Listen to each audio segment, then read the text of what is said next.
Hey ladies, and welcome back to the Rooted Mama podcast. So as promised, we are now in part 2 of Tiffany's story.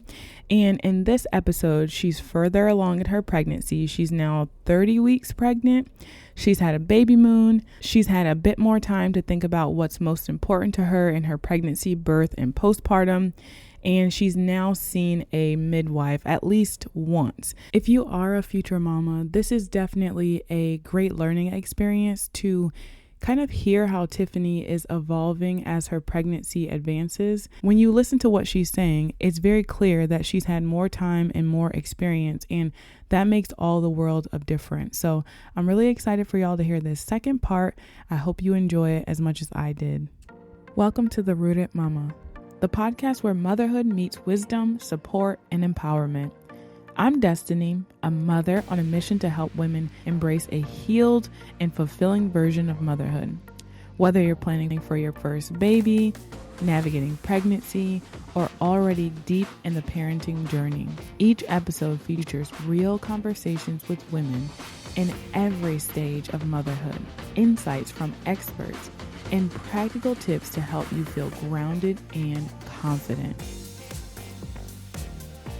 Okay, so Tiffany, tell us about your baby moon. So we went to California. We went to Coronado, which is really close to San Diego. It's basically San Diego, but just like a private little part, I guess. It's like its own little island. And we just like spent Thursday, Friday, Saturday, and Sunday there. And we ventured to like San Diego, La Jolla Cove. And we ended up taking like pregnancy photos, like maternity photos. I just saw them right before we got on the call.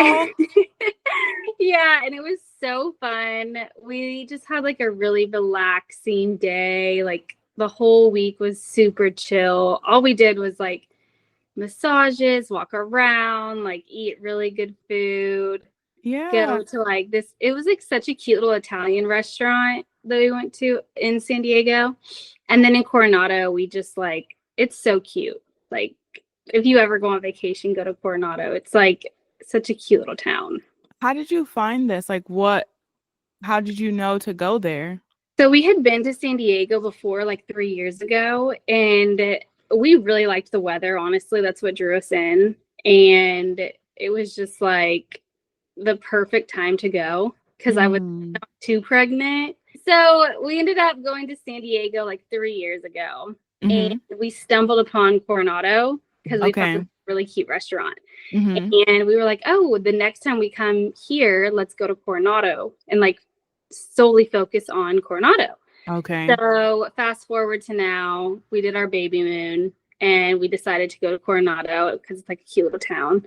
Yeah. And yeah, that's how we kind of the pictures that I think there were some videos too, but the pictures that you shared on Instagram, they were super cute. I'm like, where is this place? I know you to be a very fit woman, and I've noticed on your Instagram that you are doing workouts. So what kind of workouts are you doing? Like what does your workout look like when you go these days? So how did you start, and like how have they evolved as your pregnancy has gone on? Yeah. So I see a personal trainer. I've seen him like since I did Texans forever ago. And so he's worked with pregnant women before. He's worked with athletes before. So he has like a wide background of like all of it. He has so many tools in his toolbox. So he kind of like guides me on like what I need to do for each trimester. So in the beginning, it was more like I could still do intense workouts, but just not elevate my heart rate like super duper high. He was like always telling me like, make sure your heart rate is like under control in the first trimester. The second trimester, he was like, at this point, like your body will tell you squats, pelvic floor exercises. People are going to judge it, but planks. Why? Planks. So a lot of people think you're not supposed to work more, but you're not supposed to do like abs, like crunches and like absolutely not. Yeah. Like, planks are okay as long as it doesn't like hurt your stomach. Mm-hmm. But yeah, that's basically what we do on the day to day. That's a lot. Like that's really good. So do you feel strong still? Do you feel fit? Yeah, honestly, I feel like the days that I don't work out, I am more anxious. Hmm. The days that I do work out, it's so weird. Like I have a like calm demeanor. Like I'm Mm-hmm. not as anxious, and I feel like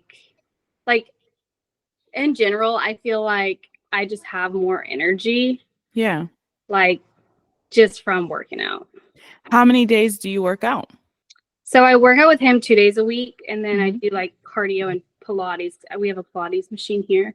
Mm-hmm. And I do that like 3 days a week. So I guess 5 days a week, but Yeah. it's like walking. It's not really. Yeah, but you're still Okay. like just staying active, which is Yeah. great. What about nutrition? How's that going? Good. I'm a Nazi about that. Well, that's why I asked because like you talk to me about certain things and I like sometimes it's not a priority for women and like or maybe it wasn't in the beginning because that's just like how their normal life was, but then when they get pregnant, it can be overwhelming because they're trying to eat healthy like once they're Yeah. pregnant. So, I'm just curious to know like how was your diet beforehand and like how have you changed it or maintained it throughout your pregnancy? Yeah. So in the beginning, it was really hard to just keep anything down. I was so Mm. used to eating like high protein and like very little carbs before. I just like didn't really crave carbs. I wasn't on a diet or anything. I just like focused on protein a lot. Mhm. So I would eat like eggs every morning. And then once I got pregnant, I had a food aversion to eggs. So I couldn't do that anymore. Mm. And so I had to get kind of like creative. So I ate like yogurt and blueberries and like chia seeds with the Mhm. yogurt, chicken. I never really got any food aversions to meat. So I kept eating that with like vegetables, and taking supplements to like Mhm. help with the pregnancy. But Ooh, other which than supplements are you taking or were you that, taking? it's like I can't remember the names now. Um, Or like what do they do? What are they for? so one of them is beef liver. Ooh, I And love yes. yeah, I guess it's not like true like supplements. Like it's not like what you would take to like be a bodybuilder. But it's like in the capsules, like beef liver, Yeah. um, magnesium I would take. Mm. But I was like super careful with which kind of magnesium because some of it is like filled with crap. Mm. But yeah, I would just like try to maintain like a healthy lifestyle. Yeah. And how is it changing? Like, are you doing anything different now that you are getting towards the end of pregnancy? Not really. It's really weird. I don't really have intense cravings. Like I had cravings for snow cones for a while.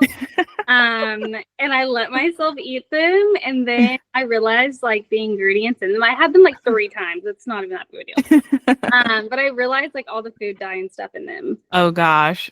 And I was like, yeah, I can't do this anymore.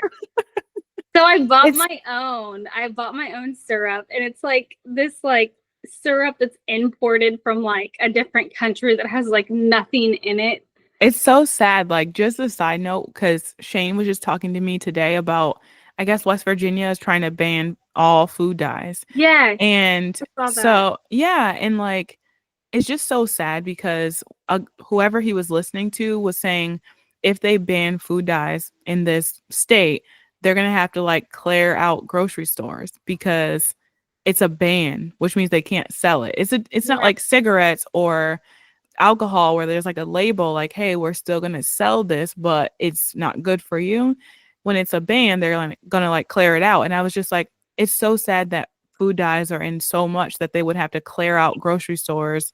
You know what I mean? Like, why is it in everything? Mm-hmm. Why, if we know that it's not good to the point where we would ban it, why is it in everything? Like, Yeah. I've seen my friend was taking prenatals with red dye in them. I don't know if I told you, but why would she even think that it would be in Yeah. there? Right.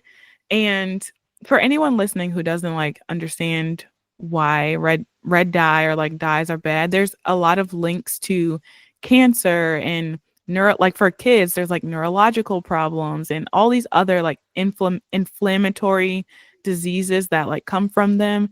I'm sure there's more stuff, but it's just like bad news, basically. They're just bad news. So something that, since we recorded this before, something has shifted. I had my first midwife appointment about like a month ago, and it was such a different dynamic. Wait, when did you switch? Like, how far along were you when you made the switch? If you remember. So I stopped seeing my provider in January. So I was 5 months in January. So once I turned 6 months, I switched over to the midwife. Okay. And there's like a cutoff point too, where like if you're too far along, like the midwife won't see you anymore. Yeah. So I made sure it was before that cutoff, but also my insurance that I had at the time was still able to like aid the provider. So once we switched insurance, then I went to the midwife. So is it the same hospital? Oh, no. It's completely different. So that was a hospital. Like they didn't have a midwife unit. Now I'm at Methodist, and I'm doing like the midwife services at Methodist. So how it works is there's a midwife floor. So you go to that floor, and it's kind of like a hospital. It's like very similar, but it has a lot more freedom. Like you decide how you want your birth to go. You decide your birth plan. You decide like how you want your room to be. Like there's a jacuzzi in there if you want to like your baby that way. They give you so many other options for intervention besides the epidural. Yeah. And it's just, you have more say in how you want your birth to go. You have complete control. Yeah. As with a provider, it's not like that. Can you give birth in the tub, or is it just laboring in the tub? Just laboring. Okay. Yeah. I remembered that like vaguely from when I lived in Houston, and I didn't know if they like updated it or not, but I do remember looking into some of them, and that was like the rule, and I was like, that's such a weird rule. Because like, what if you're like in transition and the baby's coming out? Are they gonna be like, get out of the tub? Probably not. Yeah, no. Probably not. So I feel like it's a rule, but like if your baby's coming out, like it's the baby's coming out enforced, but it's probably, they probably don't like it. It's I would think it's more of a liability. But it happens. Yeah. If it happens, like I'm pretty sure the baby's just gonna be born there. Like if you're there, because like I imagine like trying to move when I was like fully pushing Eli out. Yeah. I wasn't going anywhere. They would have to literally lift me up to get me out of that position that I was in. I think their goal is to get you out of the tub before you start pushing. Okay. Yeah. That's gonna be interesting. Yeah. Okay, so let's talk about the first visit. Like, I know you said broadly, but what were some of the things that immediately stood out to you that were different from when you were with the OBGYN? Yeah. Well, the first thing was like they asked me what I wanted. I didn't have to go to them to tell them like, this is what I want. How can we work? They asked me like, if you had like a perfect case of yourself and your birth was like what you wanted it. Like Brad is making so much noise in the background, I cannot focus. Sorry. I can't hear him. So he's like clanging around dishes. But anyway, they were like, in a perfect world, what would you like your birth to look like? And to me, that really stood out because I wasn't used to having questions like that. It was more like, shame on you, like, don't get your information off of TikTok. So whenever they presented that question, it just felt so much more like freeing. Like I had a voice. How like my child is going to enter into the world. Yeah, as you should. Yeah. So that was the first thing that really stood out. And then they really asked Brad and I both like personal questions, like what is your baby's name? They asked Brad what his name was. And they remembered his name. They remembered the baby's name. And they kept referring back to like both of them. So it was just like a lot more like intimate, and it felt like they truly cared. Whereas I'm not saying the provider didn't, it was just more transactional, it felt. Yeah. I do feel like, because I think it's important, like there's a certain amount of time and there's a certain amount of, like, think about a midwife.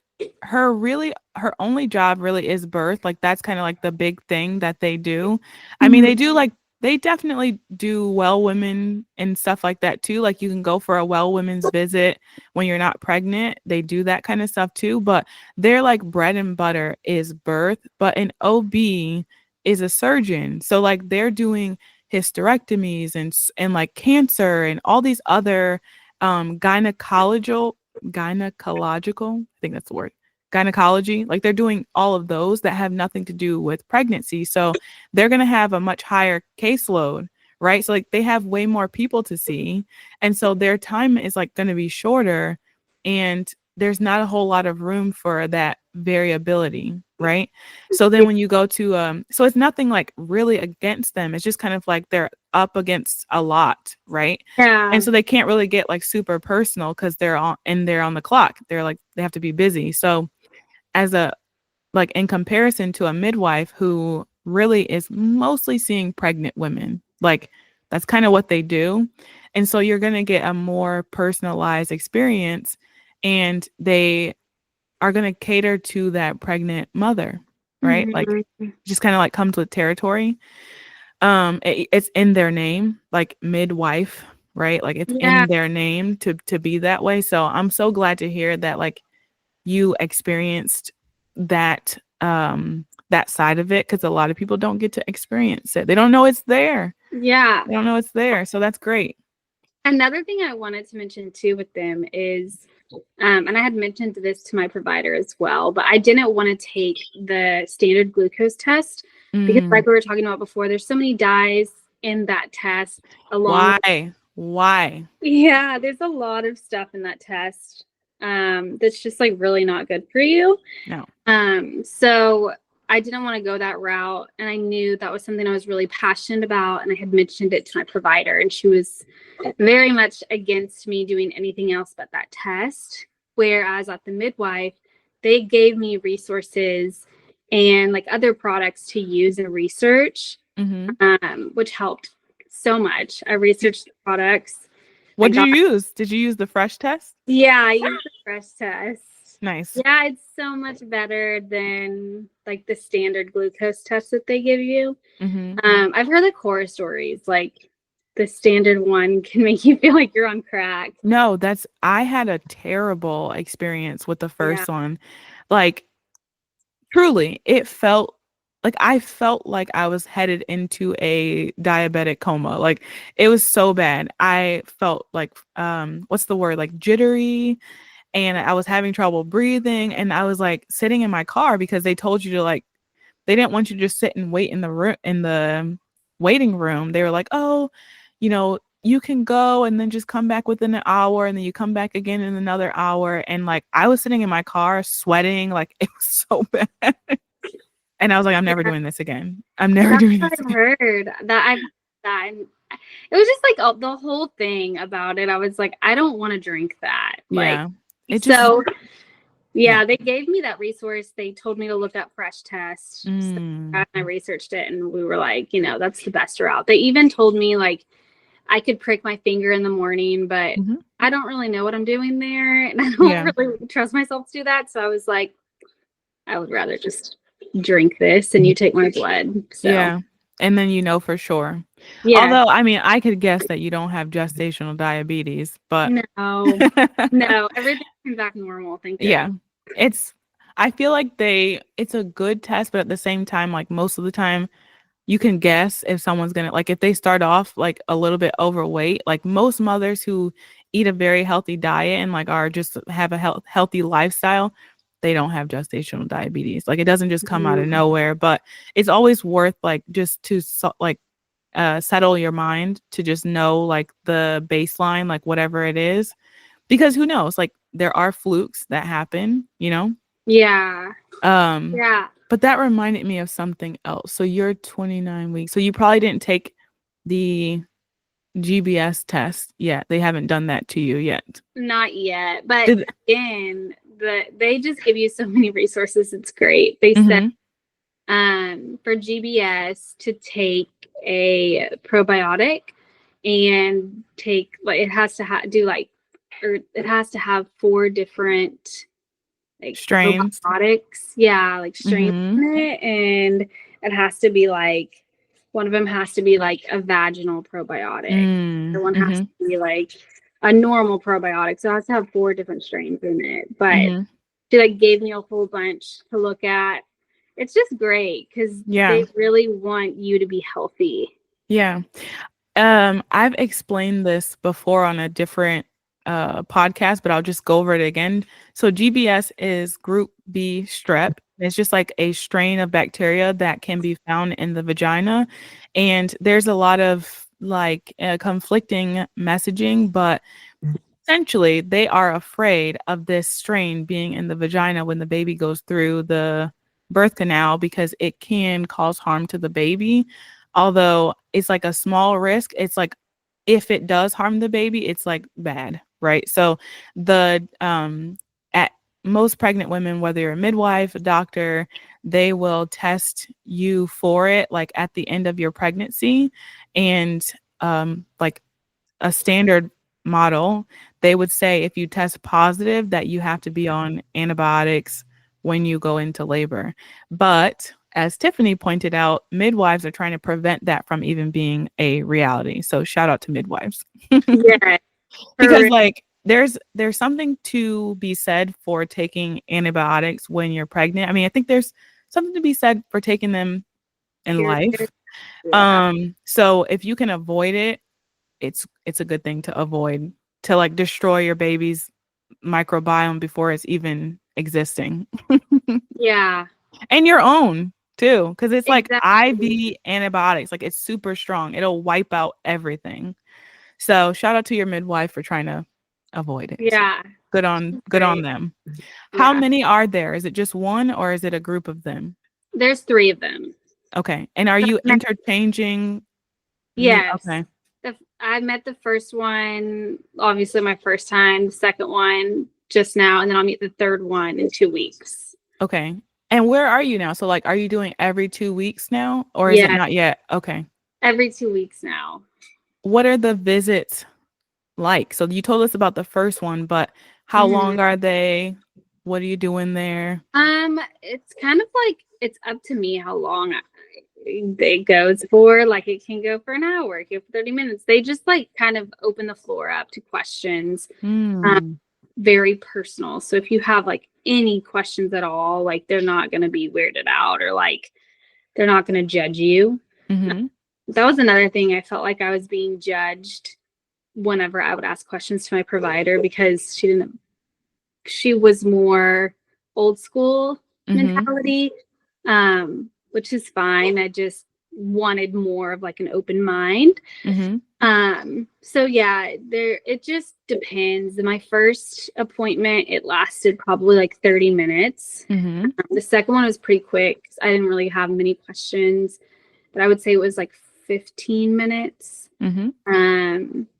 But basically they just kind of go over like your chart, how you're doing, like how much weight you've gained, like just normal stuff. Do they measure your belly? Yes, they measure your belly to see how big your baby is, and he's actually measuring a week ahead. Yeah. They do a Doppler. They ask you like, do you want us to use this? It's like a Doppler just to check the heart rate. And yeah, that's it. Even that to ask for permission. I think, I don't know if I sent you that one, but I watched a video where this woman was explaining informed consent. And it's just like, you're talking about it. This is what informed consent actually looks like. So I'm thinking about the glucose test. So they probably gave you the option, like, do you want to take this test or not? And then they tell you like what it does. And here are alternatives. Here are the risks. Like they're telling you the risks and the benefits, and they're giving you a way out. Like they're not saying you have to take this test and this type of test.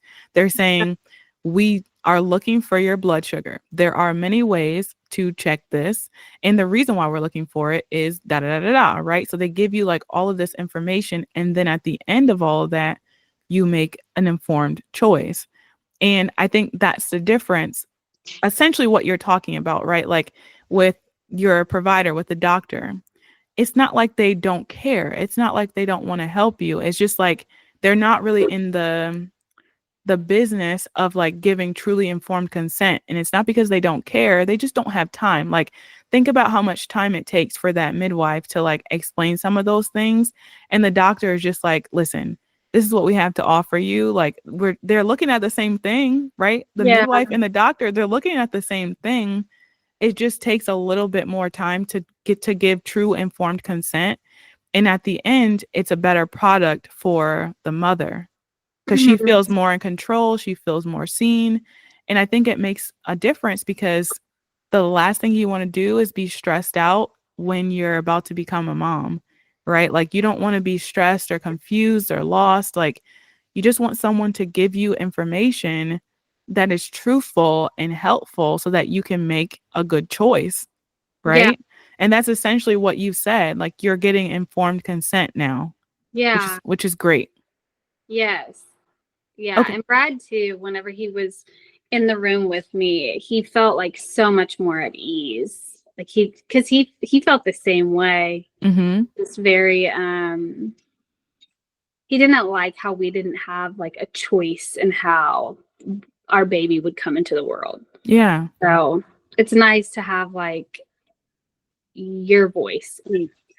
Yeah. I think I'm spending a lot of time on this, but I think it's important because you are pregnant, and like there are, I think like they have good intentions. Like everyone has good intentions, Yeah. but keeping in mind like the medical system, they don't, this is the only time where you're not sick. Like this is the only time when when you are the expert, like you are the expert of your body and of your family and of your life. And you're going into a place where most of the time someone is sick or hurt or injured, and they're going to them to tell them what to do to like fix it, right? Like, I broke my bone, do this surgery, put this cast on, like fix it, do something, right? And when it comes to pregnancy, you're not sick. There's nothing wrong with you. You're healthy. Like, this is how God designed like women to go through this journey, right? To enter motherhood. And for birth, there's it's also not an illness. Like it's not an injury. You're not sick. There's nothing wrong, but they apply the same kind of like, Mentality. yes. And so that's why I said it's not like they have good intentions, but when you apply the same mentality and like the same like hands on a situation that is not inherently bad, like it's not a injury or something, that's when you get the results that you get. Another thing about like midwives, I'm sure you talk about all the time, but you have to be low risk in order to see a midwife. Mm-hmm. So I'm like, if I were high risk, I would 100% like go to a provider. Mm-hmm. I would support that. Yeah. But it's just, yeah, I mean, even then, I think everyone should have a say Yes. in the way that their child is delivered. Well, and it all depends on what they determine high risk is, right? Because it's changing all the time. So like if you're 35, they call you high risk. You could be like, I'm going to be 35 in 2 years, and I'm going to be just as, like, God willing, I'm going to be just as healthy as I am now. And I refuse to be called high risk because I'm 35 years old, right? Right. Like there's a healthy 35 and there's a sick 35. And you need to determine, you can't just say 35, and then there's like someone, like, for example, you're low risk, but you also have like a super low heart rate, which somebody might find to be a problem, right? And they could call you high risk. Like one doctor would be okay with it. Another doctor another doctor would be not okay with it. One would say you're low, one would say you're high. So there's like subjectivity there that can be dangerous. Like if they label someone high risk who isn't high risk, or even like a twin pregnancy. Like there's plenty of women who are totally healthy who have twins. They get twins. The medical field would just say that's a high risk pregnancy because you have twins. But this mother is like the healthiest mother in the world. Those babies are super healthy. Nothing's wrong. Every time they check them, they're fine. They would call that high risk, right? But it's not high risk. They're low risk. They're healthy. So it's like they do these blanket things, and they need to do like individualized care, right? So one mother. Exactly. So that's the danger. Like when I hear the low and high, yes, midwives see low risk, but then they could also see like a mom who's carrying twins, right, who is a very healthy mother. But if she went to the doctor, they would immediately say, high risk. You got 2 babies in you, high risk, right? Without that variability. Okay, so let's talk about what you're planning for your birth. You have 3 midwives that are going to cycle. So you might have one of the 3. Yeah. Do you have a doula? I do have a doula. Yes, absolutely. We kind of went back and forth with if we wanted to have a doula because Brad and I both want to be the only ones in the room besides the midwife. Mm-hmm. But I think it's so important, especially with our first one, to have someone there that is trained, like knows how to handle labor and contractions, and just kind of like having that calming presence. Mm-hmm. So we decided to go with the doula. So yes, we do have one, and I'm very excited. How did you find her? My friend used her, actually. My friend, she had her first with an epidural, and her second she had all natural, and she loves her doula. She like raves about her. She said even after, she was her doula and everything was said and done, I just really liked her. We've talked on the phone a few times. She's just so sweet. I can tell that she has such a kind heart. She's very calm, which is great because whenever you're in that situation, you need calm. Mm-hmm. Yeah. And you haven't met her yet though, right? No, we're meeting on Wednesday. Okay. Oh, that's exciting. Yes, I'm so oh my gosh. Every time we talk, I feel like, I need to hear more. I need to hear the update after you meet this person and this person. Because like every single one is like adding a piece to the puzzle, right? Yeah. So like you start off in the beginning, you're like, maybe this. And then as you go through and you like have the visits and like learn more, you're like, okay, no, I definitely want a midwife. Okay, no, I definitely want a doula. Like you put the pieces together. You figure it out as you progress. Mm-hmm. Yeah. Yeah. Do you feel like you are like, how's your headspace? Like what your mentality, like as you're putting the pieces together and learning more and more, like has it evolved? Like how has your mentality changed over the course of time? I'm like naturally an anxious person. Yes. And so in the beginning, I was very anxious about just me being sick all the time. I like don't remember the last time that I had vomited before being pregnant. Like it's been a very long time. So I was anxious in the beginning because of how sick I was. And then in my second trimester, I was just like kind of putting all the pieces together with like going midwife route and just making that transition. To me, it was a little bit like of anxiety ridden because the whole process was a little bit like challenging, because in order for me to even have to go to the midwife, I had to like submit all of these documents from my provider to the midwife, and they kind of held up a while. It was like during the holidays whenever I was trying to make the switch. So it took a while for me to get those documents to the midwife.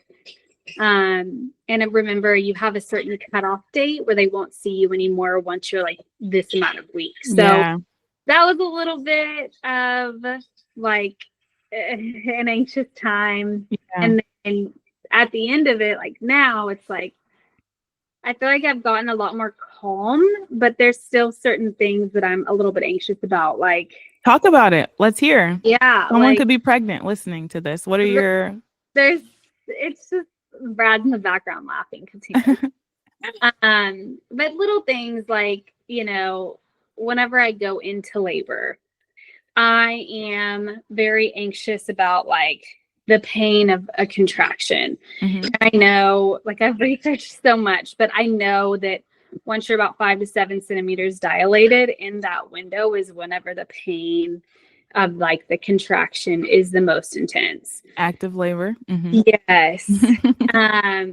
And I am very determined. Like I'm a driven person, so I know like what I know I'm going to be telling myself like once I'm 5 to 7, like in that window, like, okay, you're almost to 7. Once you make it to 7, like it's going to be a breeze, it's going to be okay. But I think it's just like the anxiety of getting to 5. And then once 5, what is that going to look like? And once it's just, I think it's just not knowing what I'm going into personally.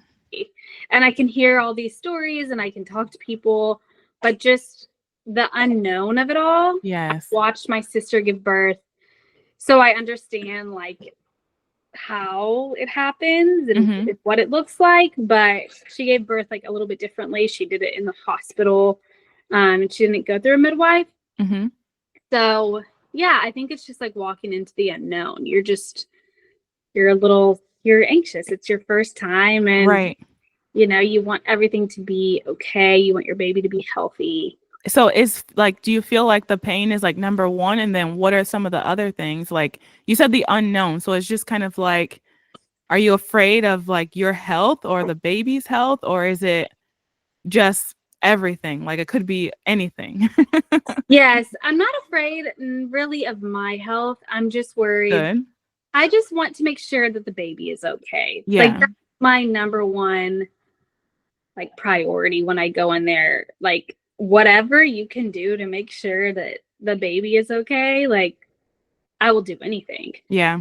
But I would say that's where that's where they get you. Yes. I was going to say like, that's the danger in like, it's good because that's what like you love your son already. Like you'll do anything for your son. It's unconditional, beautiful, raw love of a mother. And it can be exploited, right? Like, because they're like, if you don't do this, the baby's going to die. And you're like, well, I don't want my baby to die, so I'll do anything, right? But something I want to go back because we've already talked about that. So I want to go back to what you said about the active labor, like the stages. So something that, because someone might be listening, so something that she's talking about is like the dilation. So when you're, for my podcast, so she's talking about like the progression of labor, and there's stages of labor. So there's the early stage of labor where you are usually like under 4 centimeters, like under 4, under 5. And the centimeters are correlated to your cervix, so the entrance to your uterus. And how they know you are dilated is they usually like stick some fingers in and they like check and see, and they like measure with 1 or 2 or however many fingers like can fit. Good God, that sounds scary. But they measure to like see how many centimeters you are. And the goal is for you to get to 10 centimeters because that's when you are probably closer to meeting your baby, right? But something that I wanted to bring up is that a better way to think about it is stages versus the centimeters, because they can be subjective. So like, for example, I have these fingers. Tiffany's hands are super small, and like Shane and Brad have like super big hands because they're men, right?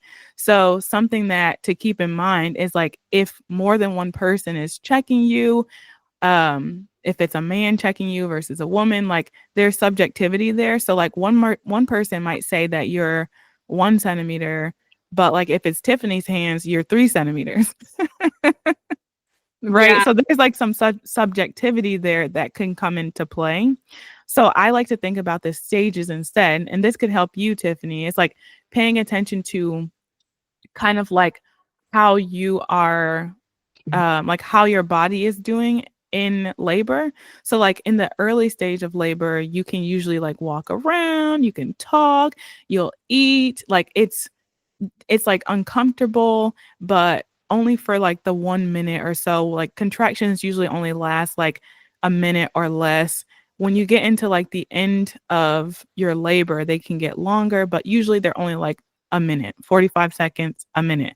And in the early stage, they feel like cramps. Like if you had like really bad menstrual cramps, that's usually how it feels. And then as it gets more intense, you're moving into active labor. And this is what Tiffany is talking about. So she said like the 5 to 7 range. And I would say again, I wouldn't pay so much attention to the centimeters because they're subjective and that would require people to keep checking you. And something that I'm going to tell you right away is that it's not comfortable. Like you haven't been checked yet. Oh yeah, no. And I don't think midwives check before you go into labor. So the first time that you'll be checked, because this happened to me with my birth, is when you're in labor already. And it's not comfortable. So that would be you betting on somebody checking you, sticking their fingers in over and over again. So I wouldn't bet on that. I would pay more attention to like how you're feeling. Like once you get into active labor, it changes. You probably can't talk as much. You may want to move around, but more likely you're going to want to find comfortable positions. So you'll like want to stay on hands and knees for a while, or you might want to like be in the tub for a while. Like that's where active labor is, where you're trying to find a place to settle and be comfortable. And Yeah. when you're going through the contractions, they're more intense. You might be like making sounds and you definitely like can't talk through them. Like if Brad says something like you want some water, you can't answer until it's over. Yeah. But you'll still have like a break in between, right? So you'll have like that break where you'll be able to like talk, look at them, say, yes, I want some water, and then like go back into another contraction and like work through that. That's active labor. And then as you transition, this is the part that I think you're actually talking more about. So transition is like, if you want to use the numbers, it's like 7 to 10. And this is when your baby is like starting to move into your birth canal, like into the vagina. And that's why it's intense, because the baby is like no longer just in the uterus. Now the head is like starting to come through. And it's like, think about that. It's intense. There's no, because often transition, there's not really any breaks. So you feel like a continuous contraction, if that makes sense. So that's the part you're talking about. And if you get to that part, you're almost done. It's not the active, because like you said 5 to 7. I don't think it's 5 to 7 that you're worried about. I think you're worried about transition. And let me tell you, as a mother who's done this, right, and all the other mothers who's done this, everyone's afraid of transition. We're all afraid of it. Yeah. Like that's where everyone, like when I was in it, I was like yelling to the sky. Like I was like talking. I felt like I had taken a hit of drugs. Like I was like looking up in the sky and I'm like talking to God. I'm like sweating. I'm like talking to Shane. Like it's just kind of like it's like you're disassociating. You're disassociating. But what I'll say is I think that I was having hallucinations because of the natural hormones that come in. This is the important thing to point out, that your body creates hormones to protect you from what appears to be like being lit on fire. So like if you're allowing your body to actually produce those hormones, it's protecting you. So like while I was going through that, it was intense, but I was also like in a different world and I'm like, wow, this is crazy. Like, so then by the time I start pushing, and I'll say this, like once I got through it, I started pushing and I didn't really feel any pain anymore. And I think a lot of people like see the vagina and like think that it's like super bad. And sometimes it is, but like I didn't feel the level of pain that I felt in transition when I was pushing.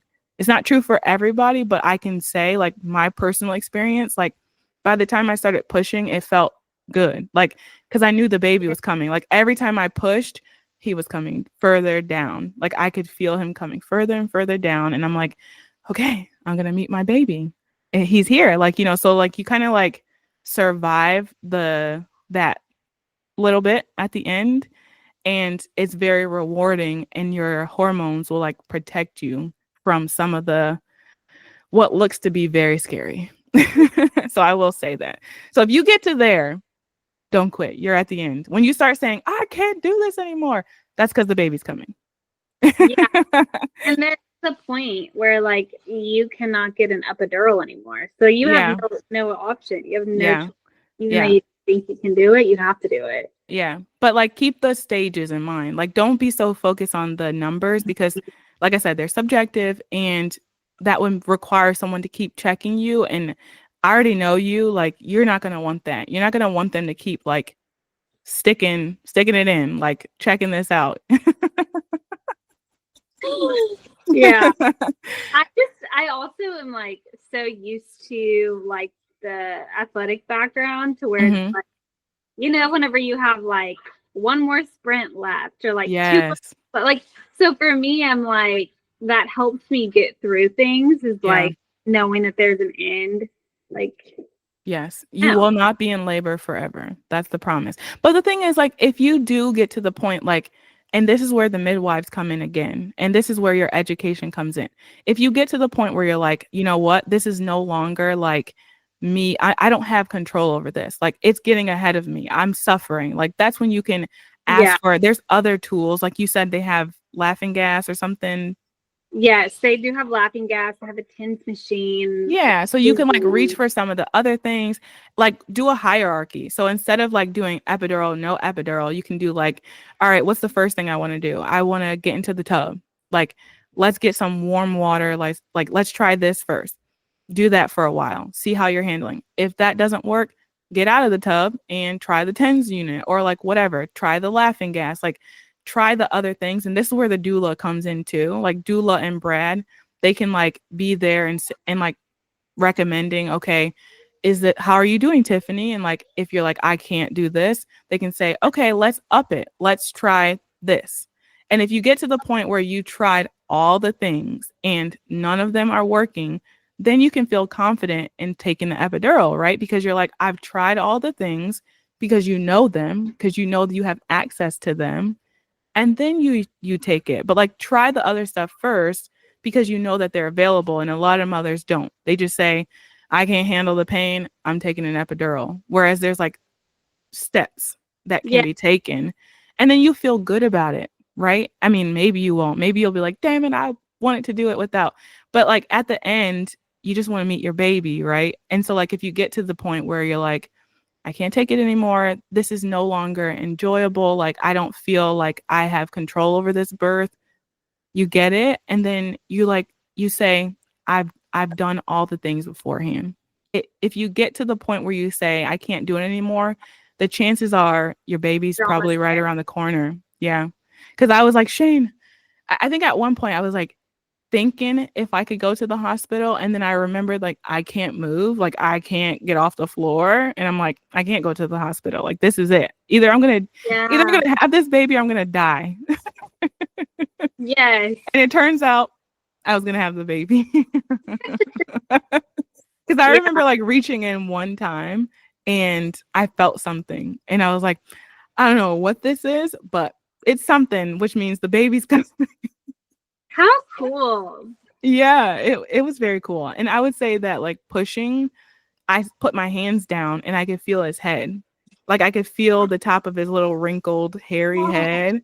And whenever I felt that, I was like, let's go. Like, let's go. Because he's almost here, right? Like, well, I will say this. I didn't know if it was a head or a butt or a foot because I never got an ultrasound. So I didn't know what his body was doing, but I felt something and I was like, the baby is coming. Yeah. Or it's a Was rock. I don't Shane, know. was Shane there to like pull his head or like No, I didn't want. So I have like a strict rule about like not touching the baby. Like I don't want anyone to touch the baby but me. So he was not allowed to touch the baby. So when he came out, I was on the floor. So I had his head. And then when he came out, I had like around his neck and he kind of just like fell to the floor because he just felt the body fell out after his head. And then I don't think Shane touched him for a long time. I didn't want him to touch him. But eventually he did. Eventually he did. yeah. Yeah. But he was right there. Like he had actually this light I can't pull it out because I'm using it, but he had a light and he was just watching the baby coming out. I He is told Brad he cannot be down there. I was like, no. no, you have to stay in my face. Like, you are not gonna see him coming out. You have Why to stay not? That's so funny. Why? because I'm like, I don't want him to have that image in his head. I don't know.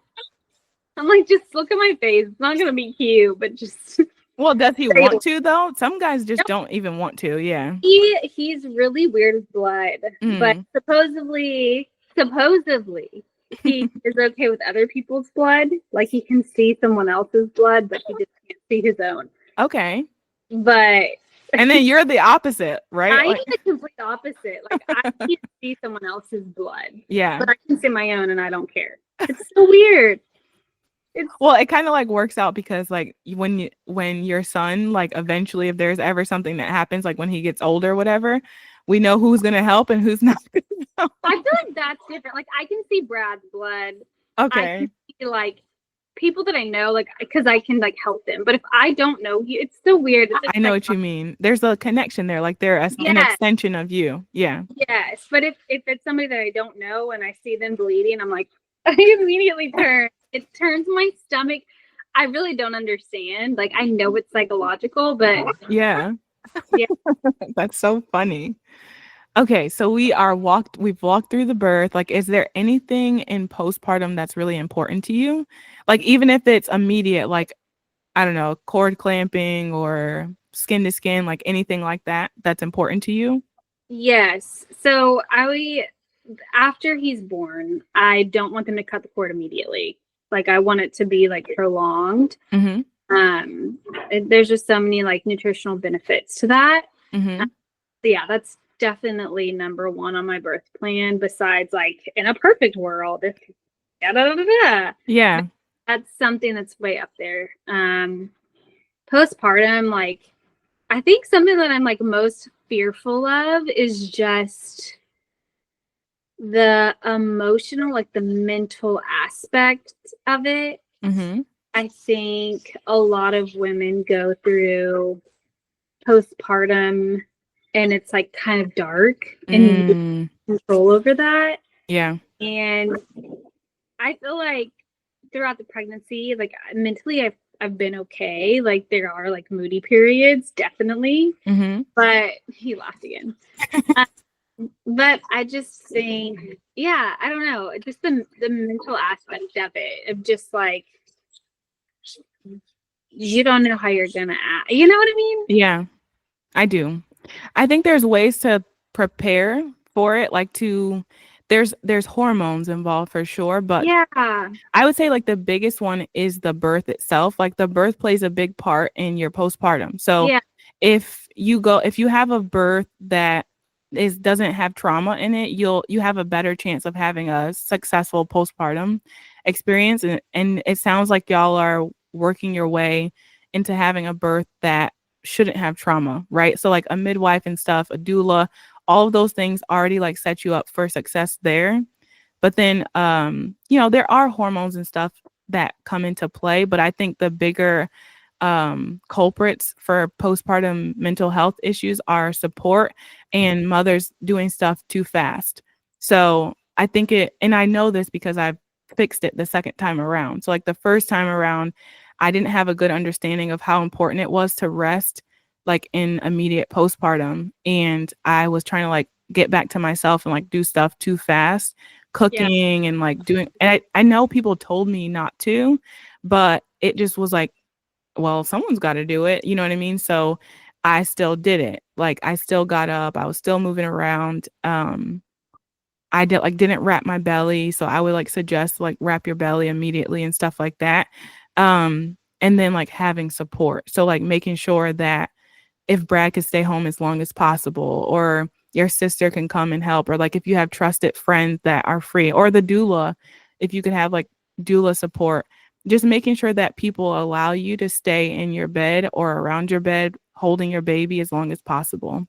Like that is going to be huge, because I think a lot of mothers don't realize how important it is to hold their baby. So like the more that they try to get the baby to sleep away from them, it's actually causing them more harm. It's not just stressful for the baby, it's stressful for them too, because you were connected to them for so long and then it's immediately severed.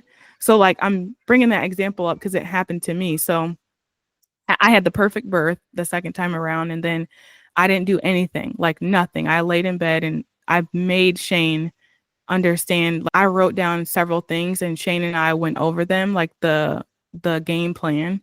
And it was specifically postpartum.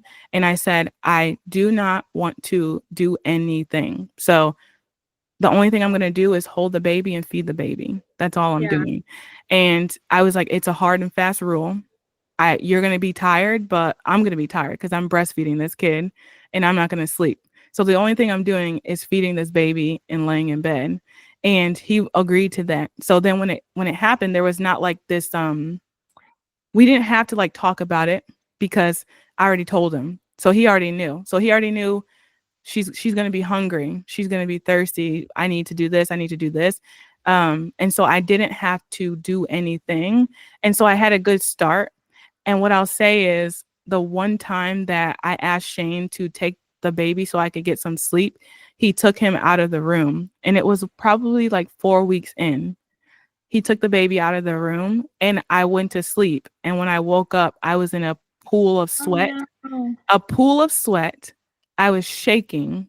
And the only reason I'm bringing it up is because with Corinne, I had that immediately. And I didn't know what it was. I thought it was just like postpartum hormones. But because it wasn't until 4 weeks with Eli, I knew that it was because he had separated from me. Because when it was happening with Corinne, I was having Shane take her out of the room so I can get sleep. Because I was a first-time mom. I'm like, I need to sleep. I need to sleep. Like that was the most important thing. And I would shake every time she left. Like I would sweat and I would shake. So I'm telling you this, that some of these like psychological things are really just separating from the baby too soon. Yeah. Like doing things, trying to separate in whatever way too soon, and like overextending your body before it's ready. So like holding your baby without as many clothes on as possible for as long as possible and letting people take care of you is like the top priority. And you will, I'm promising you that your postpartum will be so much better because we don't do that. Mothers are having a problem because they don't do fundamental things like hold their baby and don't get up. I think it's like different in America because like it's expected for us to like bounce back. So like get back into the workforce and it's just like a different environment here. Yeah. And it's not a good one. Like it's not healthy, you know, and that's why the mothers are having such a hard time. Like we have to change in order for, you know, we can't just act like we're going to stumble into these things when you look at other cultures and they're doing it right. Like you have a model. Yeah. It's like Food Babe. You know Food Babe on Instagram? Yes. Okay, so like she talks about Fruit Loops. Fruit Loops in America has red dye, all the dyes in them, right?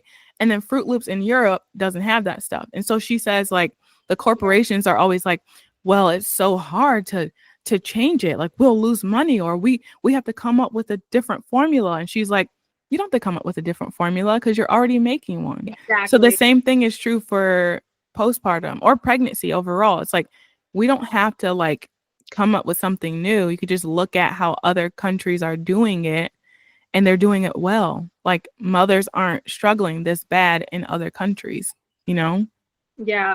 Okay. Thank you, Tiffany. This has been good. I feel like I talked more at the end there, so I'm gonna have to cut myself out. No. All right. We'll talk to you soon. Thank you for tuning in to The Rooted Mama. I hope today's episode left you feeling inspired, supported, and a little more rooted in your own motherhood journey. If you enjoyed this episode, be sure to subscribe, leave a review, and share it with another mama or mama-to-be. Remember, motherhood is a journey best shared. So let's keep growing together. Until next time, stay strong, stay supported, and stay deeply rooted.